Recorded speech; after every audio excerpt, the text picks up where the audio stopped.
ഗാസയിലെ ദീർഘകാലമായി നിലനിൽക്കുന്ന സംഘർഷം പരിഹരിക്കുന്നതിൽ ഇന്ത്യ അമേരിക്കയോട് അഭിനന്ദനം അറിയിച്ചു. ഈ വിഷയത്തിൽ UN സുരക്ഷാ കൗൺസിൽ പ്രമേയം നടപ്പാക്കുന്നതിൽ ഉണ്ടായിട്ടുള്ള പുരോഗതി ന്യൂഡൽഹി നിരീക്ഷിച്ചു.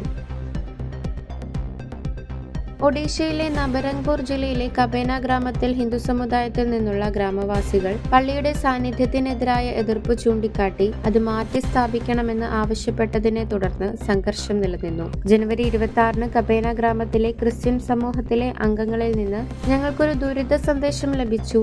ചില ഗ്രാമവാസികൾ അവരുടെ പള്ളി മതപരമായ പ്രവർത്തനങ്ങൾക്ക് തടസ്സമാകുമെന്ന് ആരോപിച്ച് ദൂരെയുള്ള സ്ഥലത്തേക്ക് മാറ്റാൻ ആവശ്യപ്പെട്ടതിനെ തുടർന്ന് തങ്ങൾക്ക് ഭീഷണി നേരിടുന്നതായി അവർ പറഞ്ഞു. Umarkot police station inspector incharge Ramakant Sai പറയുന്നു.